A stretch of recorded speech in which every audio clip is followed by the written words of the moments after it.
Digamos, hablando del reino de los cielos un poquito y prosiguiendo con el tema, tocábamos la oración, pero la oración en sí sola no funciona, necesita la palabra.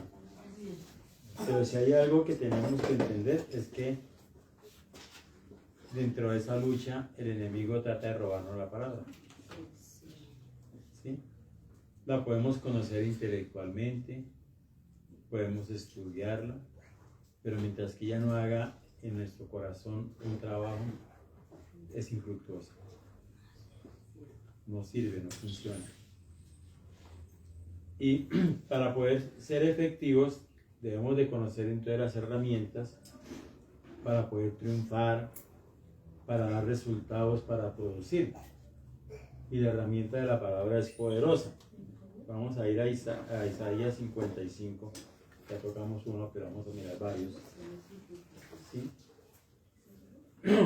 Donde nos dice, buscad a Jehová mientras pueda ser hallado. Amén. Isaías 55, 6 al 11.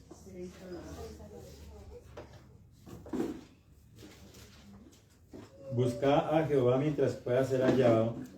Llamad en tanto que está cercano. O sea, tenemos la oportunidad siempre, porque Él siempre está cercano, de los que le temen, de los que le aman, de los que le buscan, de los que llaman, de los que piden. Él siempre está ahí, porque nos dio ese elemento. Pero tenemos que entender este principio de la Biblia, que hay formas y hay maneras de acercarnos a Dios, pero también nos quiere decir que de pronto puede haber un tiempo donde Dios ya no nos escuche. Porque en Proverbios 1 dice que hay gente que cuando ya quiera clamar al Señor ya no le va a escuchar. La necedad cierra la puerta a los premios de los cielos.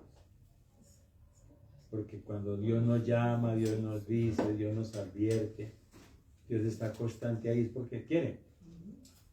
Y muchas de las personas se pierden la oportunidad de dejar verdaderamente una huella en su corazón de buscar al Señor.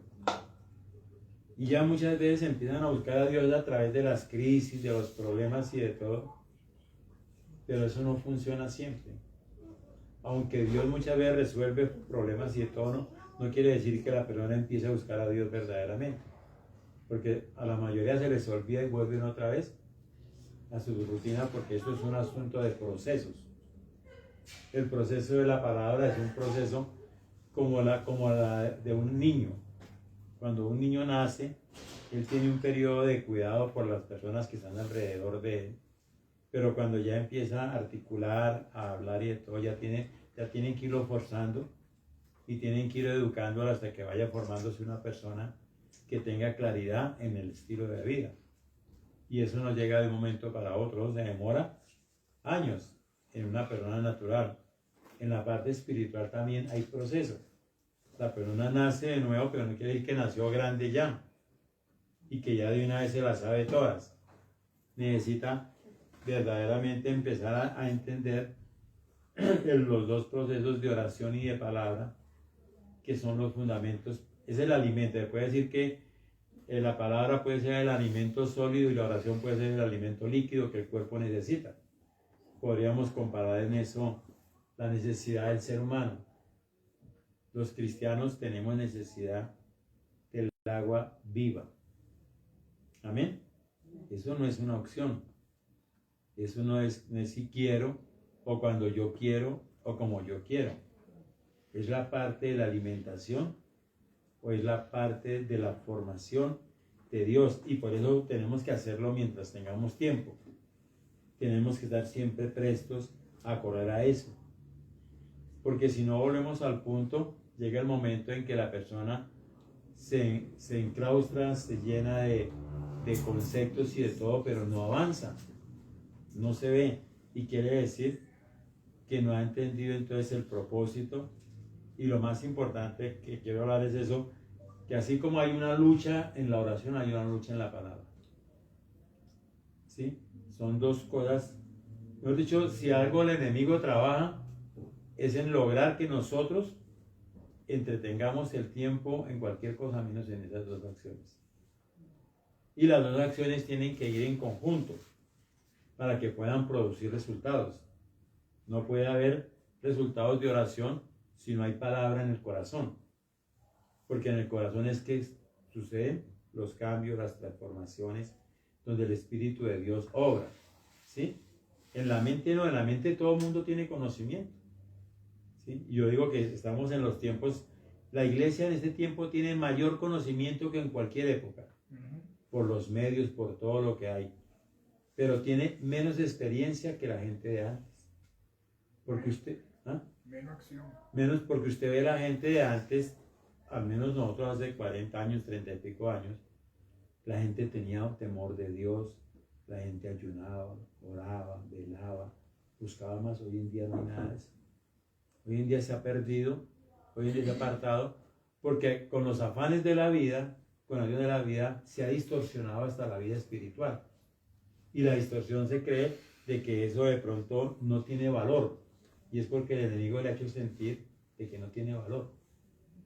Cuando la palabra y la oración tienen que tener valor supremo para mí. ¿Sí? Yo tengo que entenderlo y tengo que idealizarlo. Tengo que vocacionarlo, o sea, volver una vocación en mi vida, esa parte. Por eso cuando hablábamos o decimos lo que Jesús dijo de buscar primeramente el reino de Dios, esa es una parte esencial. El reino de Dios, ¿cómo lo busco? Pues en el secreto, en la intimidad con Dios, en la relación con Dios.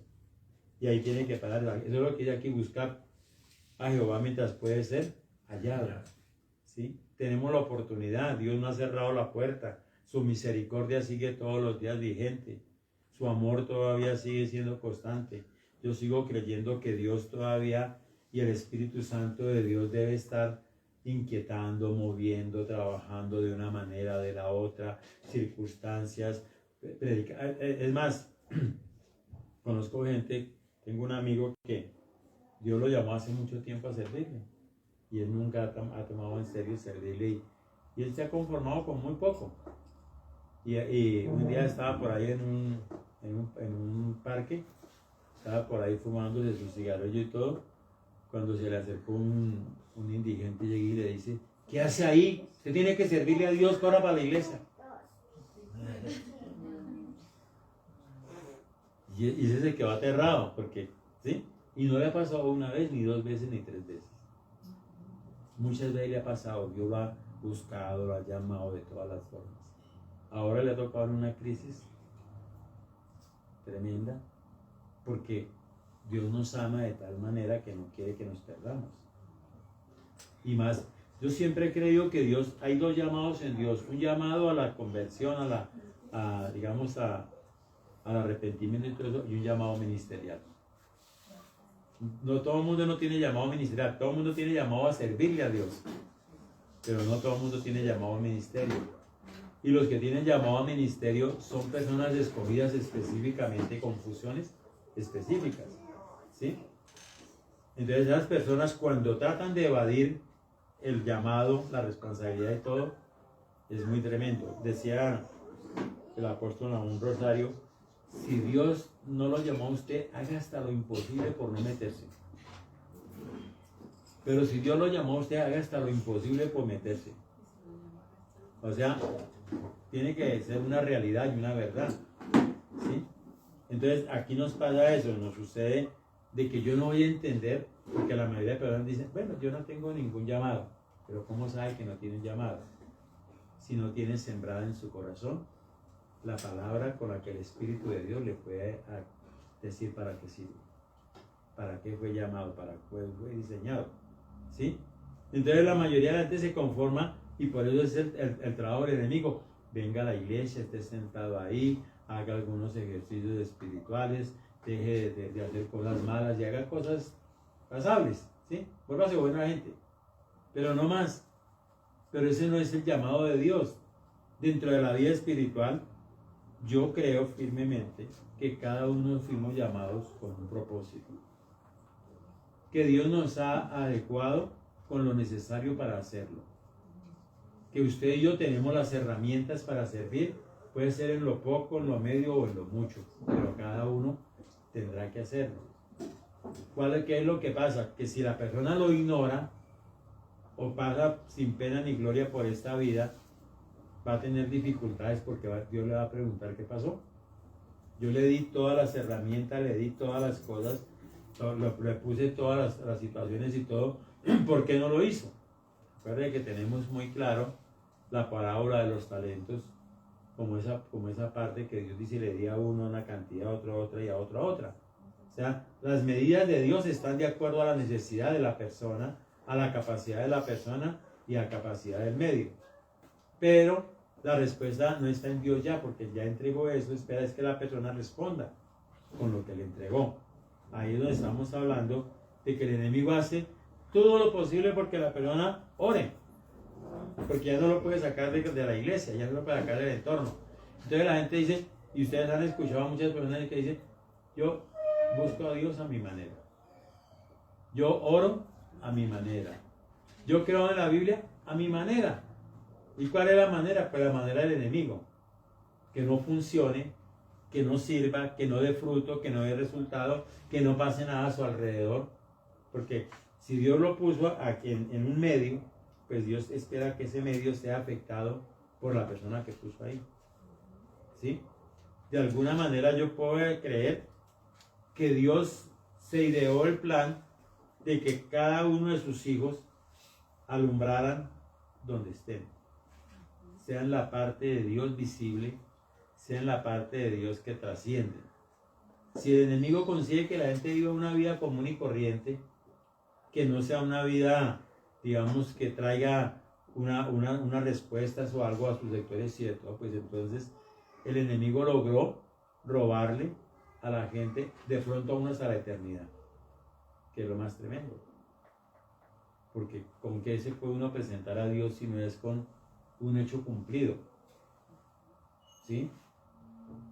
Si yo tengo que darle cuentas a Dios según la Biblia de lo que hice mientras que estaba en esta tierra, entonces, y lo que hice es un programa o un diseño de Dios, pues ahí estará la dificultad. Y vuelvo al punto, tratando de echarle la culpa a alguien de que el enemigo es el que trata de robarle y ponerle obstáculo a la gente y todo.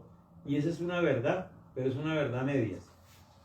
Porque Dios nos ha dado la capacidad de tomar decisiones, de ser determinantes en las cosas. Él no puede obligarnos. Él lo que sí nos puede es manipular para que no lo hagamos, pero obligarnos no.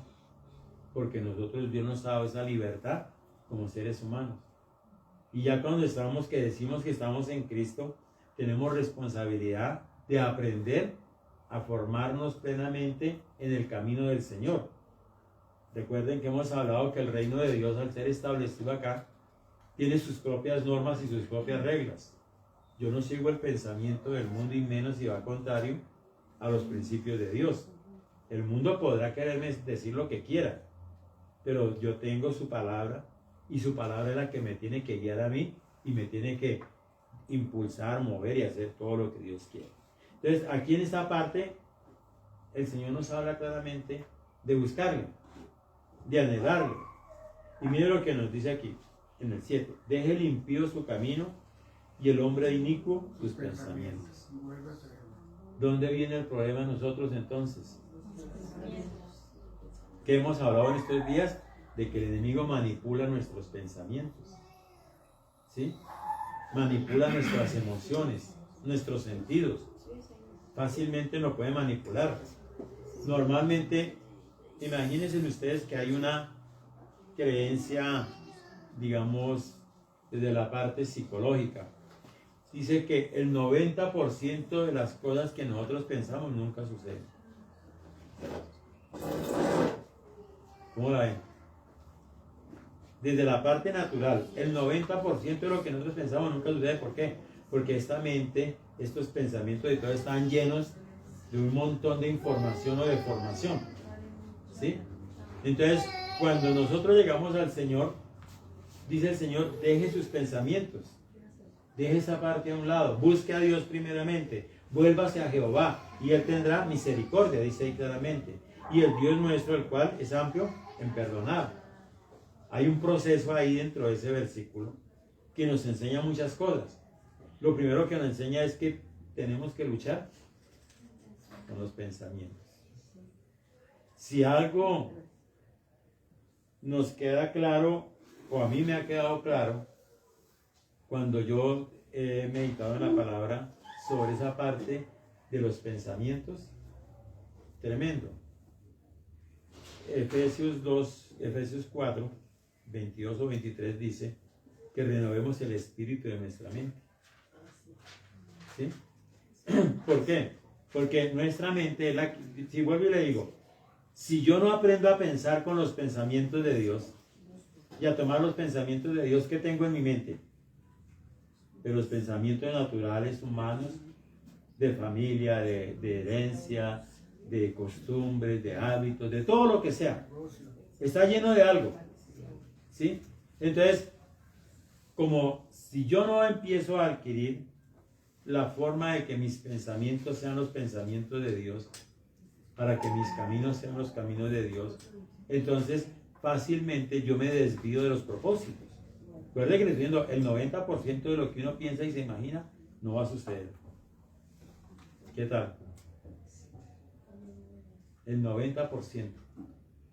Entonces piense usted que en Dios nos toca crear un mundo de fe, un mundo de posibilidades, un mundo diferente, el mundo de Dios. Nos toca crearlo, no lo podemos crear sino a través de su palabra. No hay otra forma. Por eso aquí nos dice claramente eso, ¿sí? Y mire que lo primero que nos dice en el siguiente artículo, porque mis pensamientos, los pensamientos de Dios, no son vuestros pensamientos. Por tanto, los caminos de Dios tampoco son los caminos del ser humano natural, normal. Amén. Esa es parte de la que tenemos que entender. Por eso es que la renovación de la mente, de los pensamientos, de los planes, de los propósitos y todo, tiene que ser fundamental en la vida del creyente. Yo llego con una vida trazada por este mundo, por el príncipe de este mundo, por mi familia, por mi genealogía, por mis hábitos, por mis procesos formativos, por lo que sea, yo llego formado de ahí. Y eso lo dice la ciencia hoy en día, el 80% ya está programado. El 20% si al caso lo puede reformar a base de persistencia, de adquirir nuevos hábitos, pero el resto ya uno ya viene programado. Entonces que muchas veces cuando miramos a alguien decimos, salió igualito al abuelito.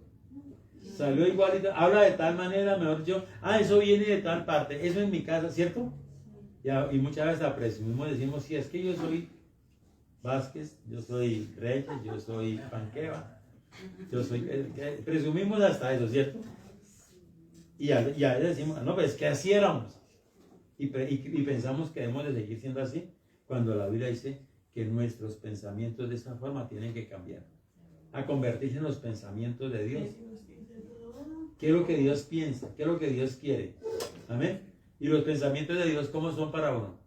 ¿Pequeñitos? ¿Cómo son? Porque los pensamientos que tengo para otros son de bien y no de mal, para darles un buen fin. Amén. Entonces dése cuenta que esa lucha, entonces voy a de pronto a imaginarme un poco que yo acabo de estudiar la Biblia que dice que los pensamientos de Dios para mí son buenos, son lo mejor para darme mejor fin, ¿sí? Y resulta que aquí al lado izquierdo o al lado derecho, donde usted lo quiera poner, hay un demonio que tengo asignado. ¿Será que sí es cierto así o no será cierto así? ¿Ah? Ustedes saben que el mundo espiritual está lleno de todo eso. Aquí deben haber todos en este momento aquí escuchando la predicación y tratando de desvirtuarla. Y entonces va a decir, sí, vamos a ver si es cierto que los pensamientos de Dios son los suyos. Y entonces usted se va a dar cuenta que muchas veces usted está orando y empieza a recibir pensamientos todos raros. Y así para las cosas. O suceden situaciones y usted empieza a cavilar, que empieza a hablar, empieza a mirar y empieza a imaginarse. ¿Sí? Y uno vive de esa situación, ¿por qué? Porque abrió la puerta. Pero cuando mis pensamientos son los pensamientos de Dios, nada ni nadie me podrá apartar del pensamiento de Dios. Lo que Dios dijo que es, la verdad. Es lo único. Entonces aquí usted lo mira, entonces dice, mis pensamientos no son vuestros pensamientos. ¿Ya? Lo primero es que yo tengo que tratar de alinear, poner en línea, en armonía, los pensamientos míos con los pensamientos de Dios. ¿Qué es lo que nosotros hemos aprendido? Señor, que no se haga tu voluntad sino la mía. ¿Sí han escuchado la oración? Esa es la oración de nosotros. ¿Por qué? Porque le pasamos la lista de lo que queremos hacer, a dónde queremos ir, qué logros queremos hacer y todo. ¿Sí? Y entonces muchas veces nos defraudamos porque los pensamientos de Dios son mejores, pero yo no los entiendo. No los comprendo. Por mejor plan que yo tenga, Dios tiene un plan mejor.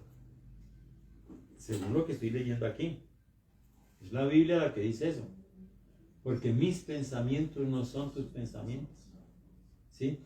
Me acuerdo leyendo el libro de David Pondichok, que él tenía el pensamiento que él quería ser mejor, igual o mejor que ¿cómo es que llamaba el predicador?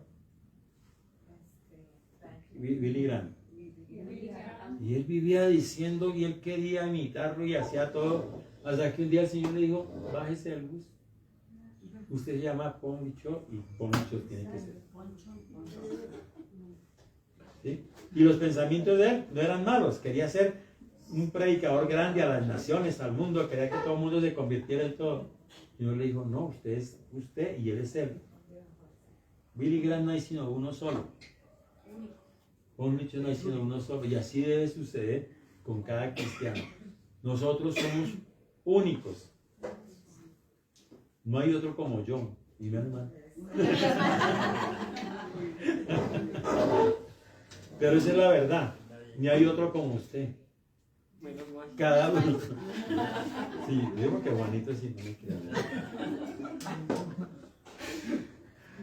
Porque esa es de las verdades de Dios. Somos únicos.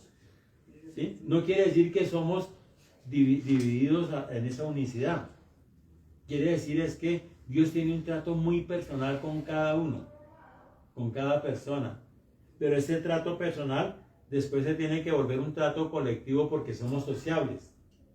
Somos gente dada para juntarnos con otras personas. Por eso la gente que no se junta con otras personas tiene problemas. ¿Cierto? Uno creerá, hay gente que dice, no me gusta meterme con la gente porque tengo problemas. ¿Sí? Y resulta que tiene más problemas que los que se juntan con la gente. Porque no fueron diseñados para ser así.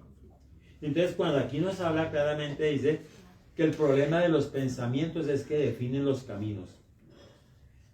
Porque mis pensamientos no son, ni mis caminos son tus caminos. Claro. ¿Sí? Tal es el pensamiento del hombre, tal es el hombre. ¿Sí? Así como... Lo que pasa es que no alcanza a dimensionar los pensamientos propios, pero es la oración, entonces esa no sé, esa grafía mental a la interna. Por eso mire que, no sé, Jesús en su sabiduría lo que hizo, lo hizo de una manera muy sencilla.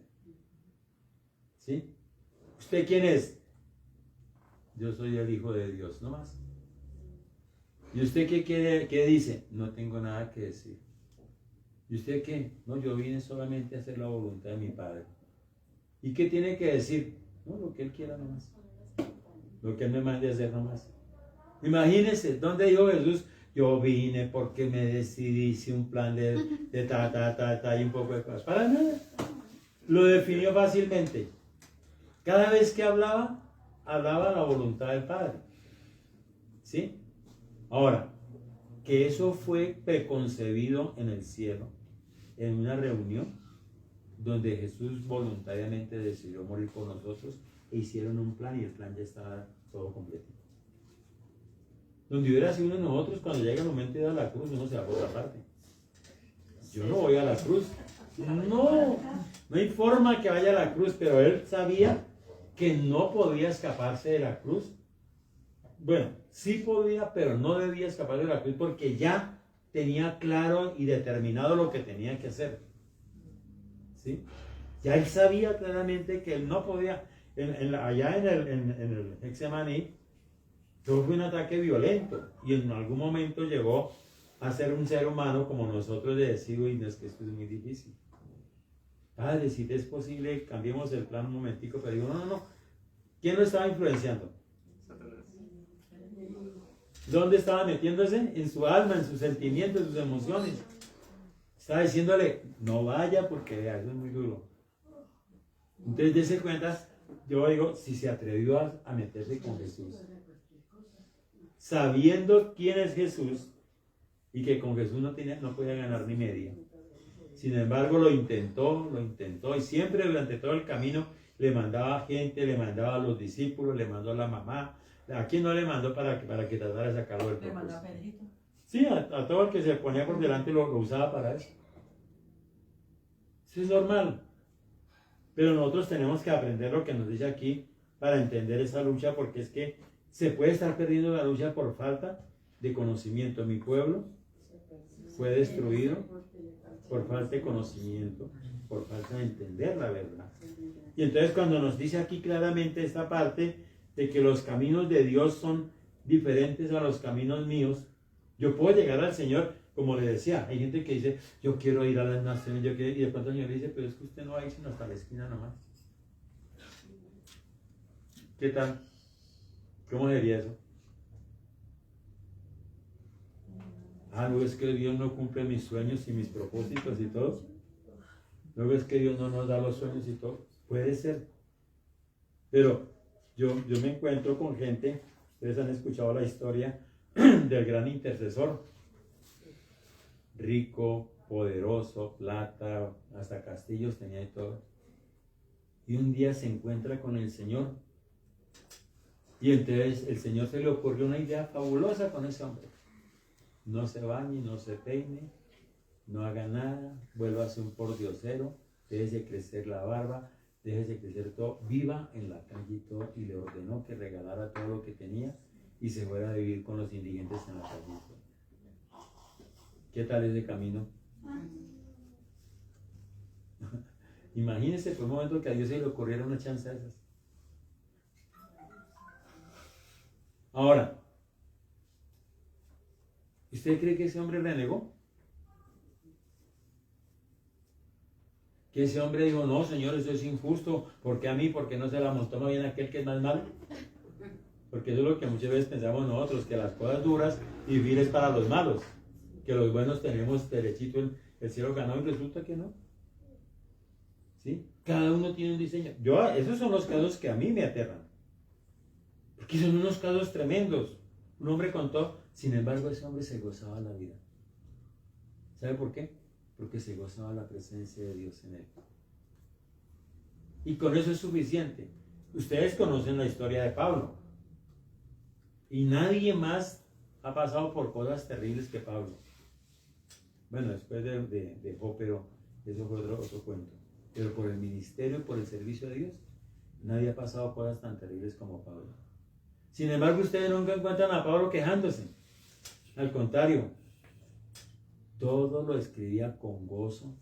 Se gozaba hasta las pedradas que le daban. Se gozaba hasta quedar tirado por ahí en un piso para muriéndose de una mano tan tremenda que quedó privado y todo. Y cuando se despertó, que los hermanos estaban haciéndole el ruego ahí llorando, que pobrecito a Pablo. ¿Ustedes qué hacen aquí llorando? Camine a ver qué tal tenemos que ir a establecer el reino de Dios.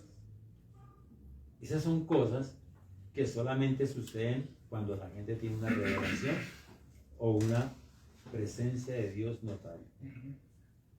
Y a eso es que cada cristiano tenemos que apuntarle, porque eso no es... Eso de pronto en el Antiguo Testamento las asignaciones espirituales eran para unos cuantos.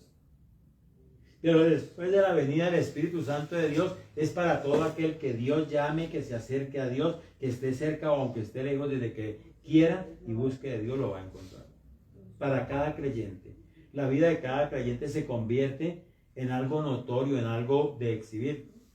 ¿Se acuerdan que una vez les di un libro para leer que era una mujer musulmana en el medio musulmán? ¿Cómo era que llamaba? ¿Se acuerda? Claudia, ¿se acuerda cómo llamaba el libro? Era Elisa, creo que era. Alicia, ¿no? ¿Ah? No, Adalid en el país de las maravillas. Qué testimonio tan tremendo, ¿no? Porque era una muchacha del servicio. Y la llevaba a Dios a unas partes de hacer unas locuras tremendas. Si estaba una persona muriendo, iba a la cogida y le decía, tranquilo, no se afane, mañana por la mañana se amanecería. Unos milagros, y ¿sabe a dónde? En el medio musulmán, que no es fácil. A un cristiano no puede, a él le cuesta la vida a un cristiano mostrar que es cristiano. Sin embargo, esa mujer Dios la usaba mejor que a cualquier predicador grande y poderoso, de una manera tremenda, ¿cierto? Era una mujer que tenía una palabra de ciencia, una palabra de sabiduría, una palabra de fe y todo, y era una muchacha del servicio de una casa. Dios hace como Él quiere, y si nosotros nos dejáramos usar por Dios, Dios nos colocaría estratégicamente en una parte donde fuéramos efectivos. Es más, yo creo que a Dios hasta el plan ya lo hizo, nos ha colocado en sitios estratégicos, sino que nosotros hemos decidido no ser efectivos. Y hemos decidido no ser efectivos porque nos dejamos robar la palabra, la relación, la intención de Dios en la palabra, en la oración, que es lo que arregla todo. ¿Sí? Yo soy de los que sigo sosteniendo que yo tengo que aprender a resolver mis problemas en el secreto con Dios. Y no porque crea que sea la única forma, es porque Jesús dijo que era la única forma. Mas tú cuando ores, entra en el secreto, habla con tu Padre, y tu Padre que te conoce te dará las respuestas. Esa es la parte que yo hablo de eso. O sea, la invitación de Jesús fue muy clara. ¿Sí? No hay otro lugar, no hay otra forma para poder definir la vida verdaderamente del creyente y de poder definir lo que estamos hablando, la formación y el proceso. Entonces aquí nos lleva a decir que los pensamientos de Dios y los caminos de Dios son iguales. ¿Podré yo imaginarme algo mejor para mi vida que Dios?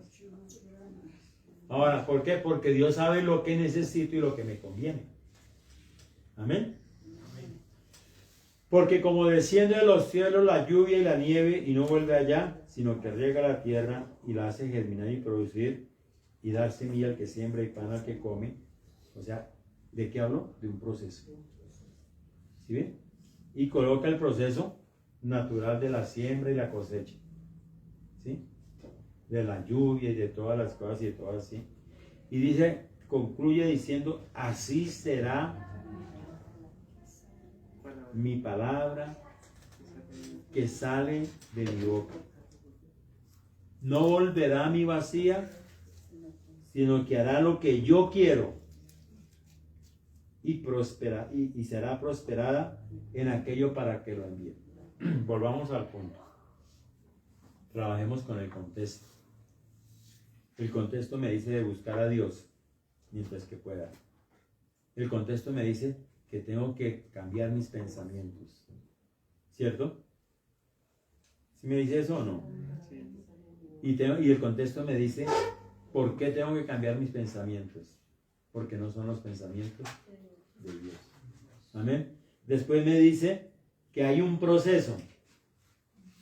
Y que ese proceso es como la lluvia que viene a traer y a germinar y dar resultado para que produzca un resultado que es pan. ¿Sí? O sea, un fruto, que produzca un fruto. Entonces me está diciendo, así es mi palabra, y allá la podemos tomar desde lo personal. Así será la palabra que yo envío sobre Eliana, sobre Moisés, sobre Claudia, sobre Gustavo, sobre cada uno de nosotros, o sobre la iglesia. ¿Sí me entiende? Así será la palabra que yo envío. Hará lo que yo quiero. Amén. Hará lo que yo quiero. O sea, si yo entiendo y me meto a entender bien su palabra, a orar bien y todo, Dios me va a dirigir. Dios va a orar. Amén. ¿Qué tengo que despojarme yo? Del plan personal. Exacto. Dice, debo cambiar mis pensamientos. Claro. Y luego hay un proceso hasta dar fruto, pero entonces el proceso es mientras yo alineo mis Mis pensamientos a Dios, sí, claro. Cuando yo lo alinee los pensamientos a Dios, empieza a suceder ya la lluvia, empieza a suceder la siembra, empieza a suceder un poco de cosas hasta ver el resultado. ¿Sí? No es que se quede stand-by ahí hasta que pase eso, no, empieza a pasar todo de una sola. O sea, con Dios las cosas son así. Entonces, ¿qué es lo que hace aquí? Dice, entonces, hará lo que yo quiero. O sea, si yo quiero que mi vida sea dirigida por Dios, pues no tengo otra forma. Porque aquí me está dando todo el plan y el diseño. ¿Qué es lo que el enemigo hace en el camino? Echémosle la culpa a él. Distorsionar mis pensamientos. Decirme, pero usted tenía otro plan. Usted quería hacer esto. Y de pronto hasta motivarme. ¿Qué pasó con el hombre de negocios? ¿Qué pasó con tal cosa? Y empieza uno a jugar con sus pensamientos y todo. Y a decir, de verdad, ¿no? Y ahí es que hay gente que Dios no lo usa, pero el otro sí, para recordarle a uno todo eso. Rara vez llega alguien que le dice, Dios te quiere metido en el cuartico para que le sirvas. ¿Cuándo usted encuentra gente que le aconseje eso? Siempre encontramos quien nos desanime, quien nos cuente. Y eso no pasa solamente en lo espiritual. Los consejos que da la gente que progresa en la vida dice, no le cuentes a nadie tus sueños. Porque usted le cuenta a alguien que quiere hacer algo, que quiere emprender, eso está muy difícil, eso no hay plata, eso mire que el vecino perdió esto, que el vecino perdió lo otro. Ahí sí que surgen los aviondos. Los aviondos que no saben nada. Pero en cuanto a este tema, sí que es difícil lograr entenderlo, porque los obstáculos y las vendas, las ataduras y todo que el diablo coloca son tremendas, porque la gente ya cada día está peor, cada día la gente ama menos la palabra. Cada día es que es terrible. Cuando nosotros hacemos una evaluación y llegan los evaluadores y me dicen, la gente no está orando, no está estudiando la Biblia. Y eso que eso es lo menos. Porque qué tal que dijeran, la gente no está viviendo. ¿Sí? Porque a la larga puede hasta orar y puede hasta estudiar la Biblia, pero si no está viviendo, ¿sí? Yo siempre he hablado de los porcentajes. Orar y estudiar la Biblia es el 10%. El 90% es vivir. ¿Sí? Y aprendí de Rick Warren que dice, de la Biblia lo único que ustedes saben es lo que practican. Del resto es pura teoría, pura cosas así por encima. Es lo que practicamos. Entonces note por qué hablamos de esa lucha por la palabra. Yo tengo que volverme casi que como le dijera, apasionado. Y es que yo he encontrado eso. He encontrado gente que tiene 50, 60 años y todavía estudia la Biblia. Y uno dice, ¿para qué estudia la Biblia con 50 años? ¿Sí? Porque una persona puede tener 60, 70 años y decir, todos los días Dios me habla diferente. Porque leerme la Biblia no me demora más de 3 meses y la leo con juicio. ¿Sí? O sea, leyéndola con juicio 3 meses. Pero toda la vida, todos los días, en una disciplina todos los días, yo admiro a esas personas. Porque han dejado una huella y una muestra tremenda de que todos los días yo puedo leer y estudiar y aprenderme lo mismo todos los días, pero Dios tiene un mensaje para mí diferente a través de ese mensaje todos los días. No es el mismo mensaje. Practíquelo, usted lo verá, que lo que usted aprendió hace 10, 20 años, hoy en día usted lo encuentra renovado, cambiado y todo como si estuviera aprendiendo nuevamente. Y siendo el mismo mensaje. Porque ese es el poder de la palabra. Pero cuando la gente no lo entiende, se queda, ya eso me lo sé. Otra vez la misma vaina. Otra vez el pastor con el libro de Juan, ni que no se supiera nada más. Pero resulta que del libro de Juan no saben ni el título. Porque no tienen el acercamiento o la esencia de la palabra como tiene que ser. Esas son las transformaciones que deben de haber en la vida del cristiano, porque así será la palabra que sale de la boca de Dios. Cuando usted la recibe, Dios le está hablando a usted. No, no oiga, Señor, háblame a mí para ir a llevar la razón a la hermana Marta. Deje que la hermana Marta tenga su propio problema con Dios. Porque y dice que tiene un significado. Yo quiero hacer con usted esto. Yo quiero, ¿cómo es que dijeron? ¿Qué dice Jeremías 29:11?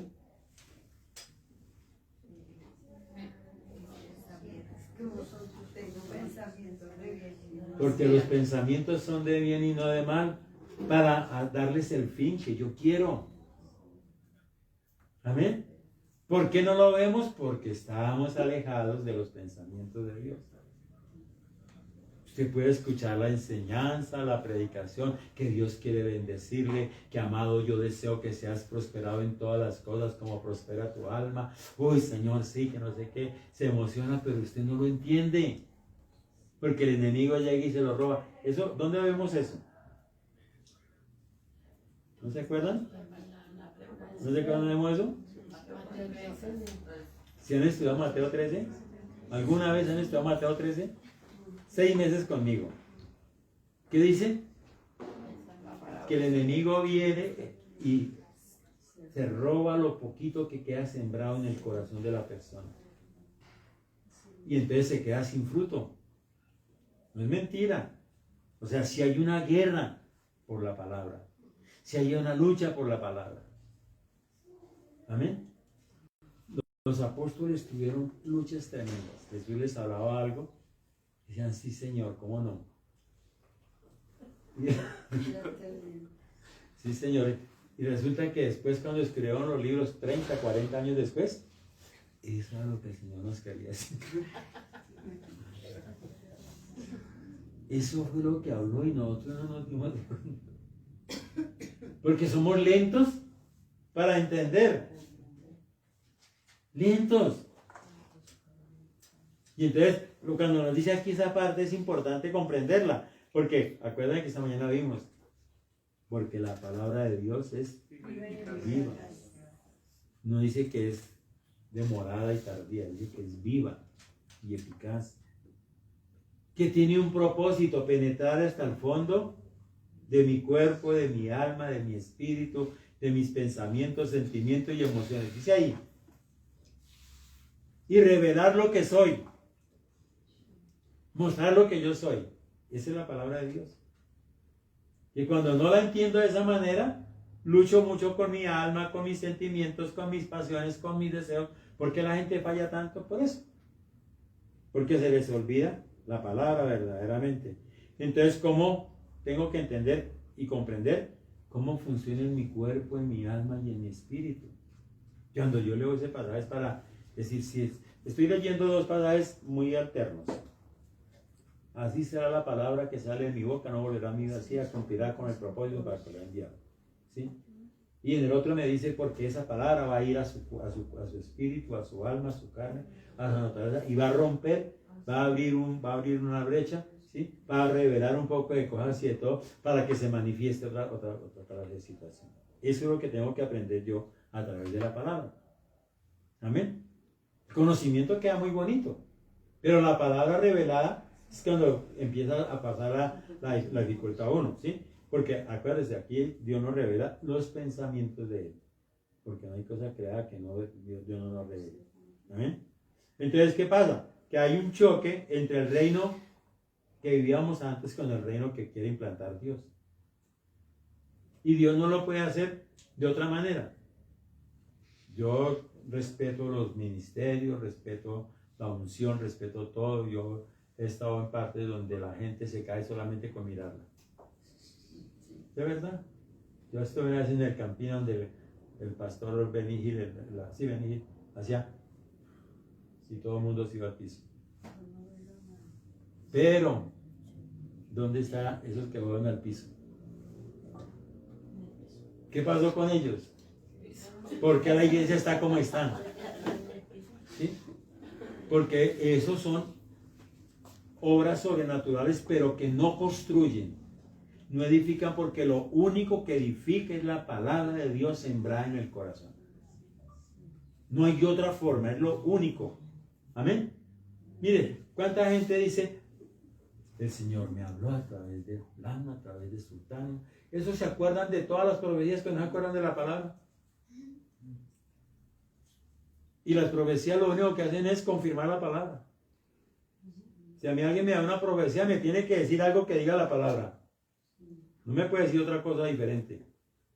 Porque no hay sino solamente una palabra profética segura, que es esta que está escrita. No hay más. Amén. Entonces, ¿qué es lo que quiere Dios? Que yo tenga revelación de su palabra, de sus pensamientos y los anile con los pensamientos de Dios.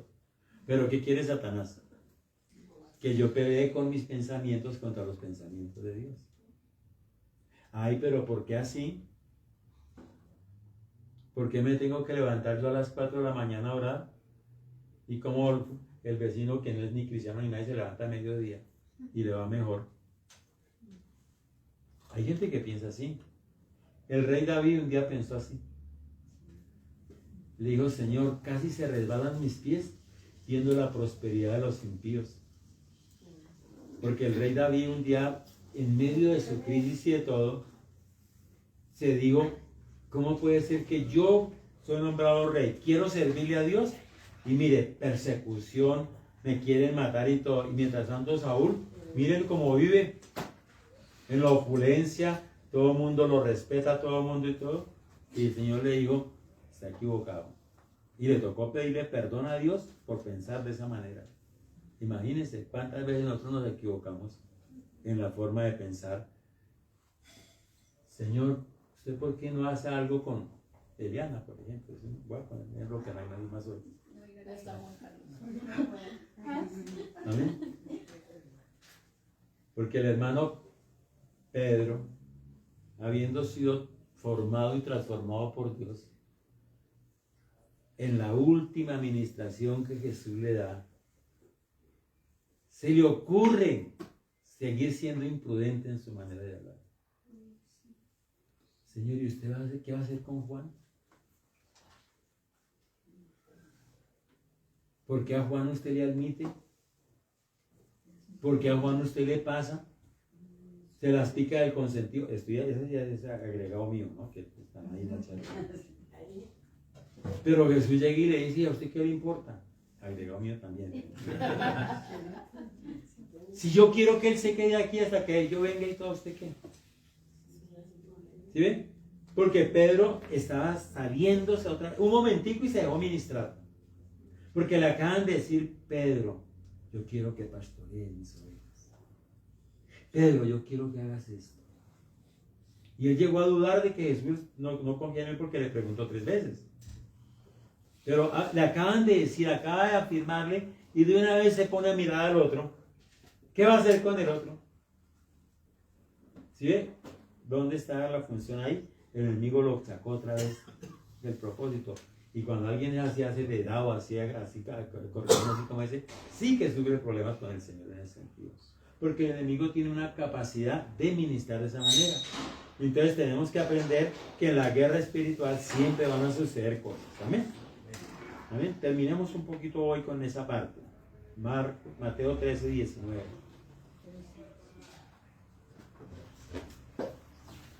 Vamos a mirar lo que dice. Cuando alguno oye la palabra del reino y no la entiende, viene el malo y arrebata lo que fue sembrado en su corazón. Este fue el que fue sembrado junto al camino. Amén. Imagínese usted. Volvemos al punto. Usted está aquí hoy aprendiendo, hoy está recibiendo. Algunas cosas le van a quedar en su corazón. Pero usted llegó y dentro de un año se va a acordar de lo que aprendió hoy, pero no puso nada en práctica. ¿Qué pasó?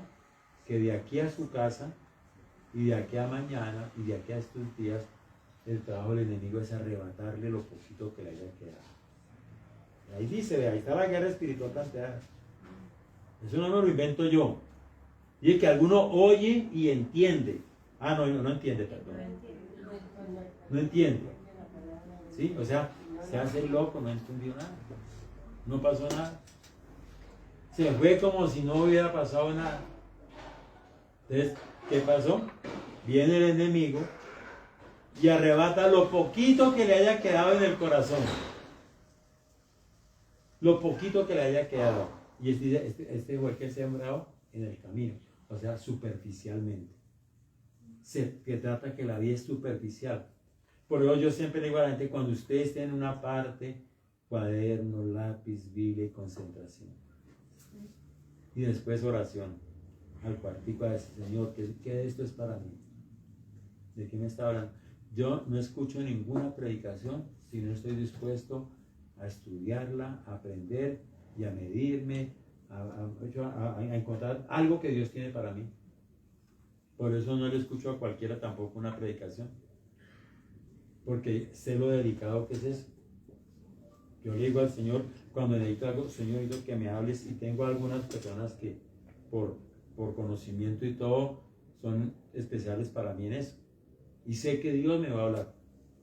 Yo no voy con el sentido de que Dios no me hable. Dios me va a hablar. Si yo le digo, Señor, háblame a través de tal persona, Dios me va a hablar para esa persona. Se lo garantizo que Dios me va a hablar. Así haya hablado burradas. Que no le digo porque quiere decir que yo estaba andando con burradas por ahí en la cabeza. Dios es especial. Dios es poderoso en eso. Y aquí mire lo que dice. Que si no sembramos la palabra en el corazón, lo poquito que quede por ahí, el otro viene y la arrebatan. Viene y la saca. Y por eso usted ve que la gente no crece, no madura. Siguen siendo los mismos niños espirituales después de 10, 20, 30 años, sin crecimiento y sin formación. Porque si hay algo que deja este versículo es que tendremos que aprender a atesorar la palabra. A guardarla. ¿Cómo atesoro la palabra y cómo la guardo? Listo, yo la leí y encontré algo importante. ¿Y qué voy a hacer con lo importante? Me lo voy a meter en el corazón. Voy a aprender, voy a memorizarlo. Primero que hago es memorizarlo. ¿Por qué lo memorizo? Porque ya estoy luchando contra el enemigo aquí en la mente. Cuando yo memorizo algo como eso que dice acá, ya estoy dándole la batalla. Ya no me va a empezar a robármelo. Ya le estoy dando la batalla. ¿Y qué pasa entonces ya voy de rodillas o en oración, voy a meditar en lo que aprendí? ¿Sí? Voy a meditar. O sea, la meditación es tan importante porque la meditación me lleva a comparar lo que Dios habló con lo que yo vivo. ¿Sí? Cuando yo medito es eso. David meditaba de día y de noche en la palabra. ¿Y qué era? Que sus actos que cometía, que hacía, iban conforme a la palabra. Él decía, el Señor me habló esto, me dijo, no se junte con tal gente, no se junte con esta otra. Ahí dice claramente en qué fue lo que David estaba meditando. Él aprendió allá, yo no me junto con gente así. Imagínese uno. ¿Y cuánta gente se junta con gente incorrecta toda la vida? Y quieren caminar y vivir en los caminos de Dios. No puede ser. Para eso es lo que estamos hablando. ¿Sí? Y no permitir que el diablo venga y haga estrago. Marcos 4:11. El Señor dice algo importante. A vosotros os es dado saber el misterio del reino de Dios. Mas a los que están fuera, por parábolas todas las cosas. ¿Saben? ¿Y cómo es el asunto? Las parábolas, el Señor hablaba de la parábola. El sembrador salió y sembró aquí, sembró aquí, sembró aquí, sembró aquí. Al que tenga oídos para oír, que oiga. Y hasta luego. Esa es una parábola. ¿A quiénes le revelaba el Señor la parábola? A los que tenían oídos para oír. Señor, ¿qué me quiso enseñar con los terrenos? ¿Sí? Yo esto lo estoy predicando porque de los terrenos yo he predicado harto. Porque los terrenos revelan el corazón del hombre cristiano, el que está en la iglesia. No el de afuera ya sé que su corazón está vendido al pecado. Para nada Dios. Pero el hombre de la iglesia tiene 4 terrenos donde medirse. Y eso es lo que está diciendo ahí Jesús. ¿Sí? A vosotros, o sea, sus discípulos que se preocuparon en saber qué quería decir. No más. Es que la parábola no era algo desconocido, era algo conocido que estaba ahí. Y lo conocido era, mire qué pasa en un terreno así, qué pasa Perdón, voy a entrar al carro porque está llegando el pescadero. Está perdonado, hermano, tranquilo. ¿Sí? ¿Qué es esa parte que está velada para la gente que solamente la lee y no se preocupa? Pues la Biblia total. Pero para el que tiene amor, al que tiene todo, él sabe entender y está diciendo, Dios me está hablando algo. Yo no sé si a usted le ha pasado como me ha pasado a mí y en mis comienzos. Yo empezaba a estudiar la Biblia y de un momento a otro yo sentía como que algo me estaba ministrando, como yo sentía ese gozo. A veces me sentía exhortado, a veces me sentía amado, a veces me sentía así todo y yo no sabía qué estaba pasando conmigo. Varias veces me pasó y cuando me di cuenta, resulta que después yo no le tenía en cuenta, no lo anotaba, no meditaba en eso ni nada. Entonces después decía, ¿qué fue lo que me pasó? ¿Qué fue lo que sucedió? Entonces alguien me dijo, cuando le pase eso, anótelo, hágale así y empiece a orar por eso. Y entonces empieza a estudiar, porque Dios de un momento a otro le puede hablar a usted. ¿Sí ve? Dios le puede hablar a usted a través de una persona, de una circunstancia y todo, y usted no está pendiente. Ahí está, entonces nos toca aprender a ¿qué? A memorizar, a dominar nuestros pensamientos, nuestras emociones, ¿sí? A tener claramente lo que Dios quiere. ¿Amén? ¿Amén? Amén. Mateo 3, 8 y 9. Ya casi acabamos, hermanos. Nos quedan unos cuantos. Hacer pues frutos dignos de arrepentimiento. Amén. Amén. Es un llamado de parte de Dios a fructificar. Desde antes, estos mensajes estaban desde Juan el Bautista. Hacer frutos dignos de arrepentimiento. ¿Qué quiere decir eso? Que mi vida no puede ser igual a la anterior. Ni siquiera parecida, tiene que ser diferente. Ah, pero es que yo nunca he sido mala gente. Y resulta que Dios dice, pero es que esos no son mis pensamientos. Usted no tiene que ser mala gente, tiene que ser la luz. Tiene que ser el centro de bendición de donde usted esté. Y ahí cambia totalmente el entorno. ¿Sí? Y no penséis decir dentro de vosotros mismos, Abraham tenemos padre, porque yo os digo que Dios levantará hijos de Abraham aún de estas piedras. Amén. ¿Qué es lo que nos da a entender entonces? Que la vida del creyente tiene que ser una vida demostrativa, fructífera. ¿Sí? Mateo 7, 16 al 20. Por sus frutos acaso se recogen uvas de los espinos o higos de los abrojos. Así, y note que aquí está, así que todo árbol bueno da frutos buenos, pero da malos frutos. No hay forma de que se intercambie esa realidad. ¿Sí? ¿Y qué dice? Porque todo árbol que no da fruto es cortado y echado al fuego. Note lo que dice ahí. ¿Sí? Porque es fácil decir, sí, hay que dar fruto, pero es que cuando se entiende, es más, esto va juntico cuando dice Jesús, es que apartado de mí, nada podéis hacer. Señor, yo voy a hacer, no importa lo que usted quiera hacer, lejos de mí, apartado de mí, nada podéis hacer. Es grave. ¿Sí? Así que por sus frutos se conocerán los árboles.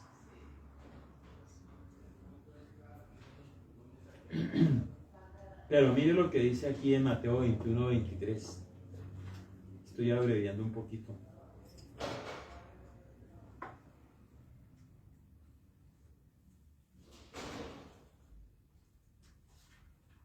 Por tanto os digo que el reino de Dios será quitado de vosotros y será dado a gente que produzca en él.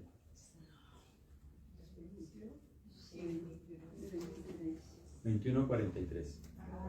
43, sí.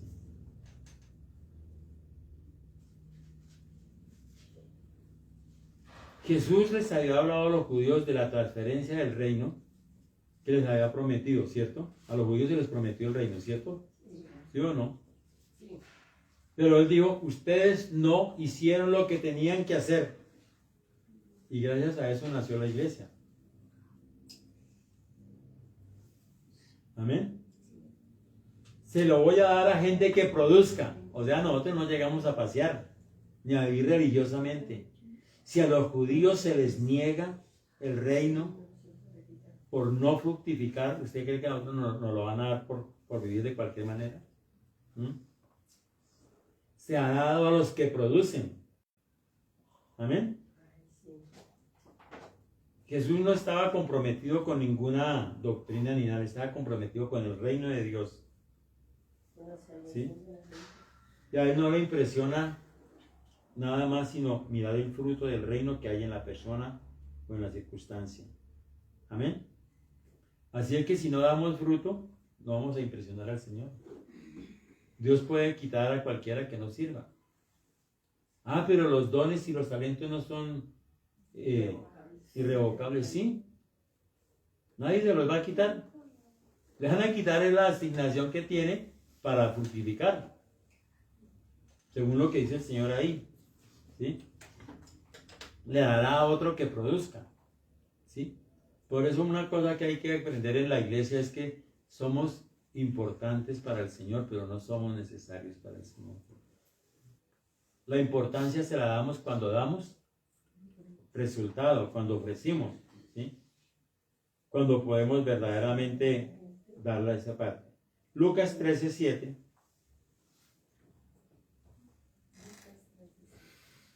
Y dijo al viñador: he aquí hace 3 años que vengo a buscar fruto en esta higuera y no la hallo. Cortala para que uniturice también la tierra. ¿Sí? O sea, el no dar fruto paralizo lo que me mandaron a hacer. Sencillo, mire. Un ejemplo bíblico es el profeta Jonás. Dios había destinado salvar a Nínive. ¿Sí? ¿Por qué? Porque se le dio. Y eso es había nadie que quiera que haga lo que él se le dé o que él se antoje. Y le dijo: ve a Nínive y predícales. Diles que se arrepientan, que y si no van a ser destruidos. Y él no lo quiso hacer. ¿Sí? No lo quiso hacer. ¿Por qué Dios no envió otro? Porque era urgencia de tiempo, ya estaba listo el campo para la situación. Pero lo llevó y lo obligó a tener que ir a dar el mensaje que tenía que dar. ¿Amén? ¿Qué pasa con eso? Pues es el dueño, es la persona que hace las cosas. Entonces, si entendemos el propósito, cuando tengo bien claro qué es lo que Dios quiere con mi vida, no hay nada que lo pueda impedir. ¿Amén? No, si hay algo que lo puede impedir. Yo. Soy el único obstáculo. Si no lo puede impedir Dios, ¿lo podrá impedir el diablo? ¿Quién es más poderoso? Dios. Y Dios quiere que yo lo haga. Entonces el asunto está ahí claro. Santiago 1:21. Por lo cual, desechando toda inmundicia y abundancia de malicia, recibí con mansedumbre la palabra implantada, la cual puede salvar vuestras almas. Amén. ¿Por qué? Porque el cielo y la tierra pasarán, mas mi palabra no pasará. Amén. Y la palabra nos tiene que llevar a una condición de madurez para concluir aquí. Dice en 2 Timoteo 3:16, 17, porque toda la escritura fue inspirada por Dios y útil, no dice por molestar, útil para enseñar, redarguir, corregir e instruir en justicia, a fin de que como hombres y mujeres de Dios seamos perfectos y enteramente preparados para toda buena obra. Amén. ¿Qué es lo que hace la palabra implantada en el corazón? Produce gente de fruto, gente de avance, gente de reino, gente que triunfa en la vida. Amén. ¿Todo por qué? Porque el problema siempre va a estar ahí. Todo va a depender de la palabra implantada en el corazón, la palabra que produzca resultados claros. Amén. Bueno, hermanos, yo creo que por hoy, mañana continuamos con todo esto. Amén. Oremos al Señor, dándole gracias.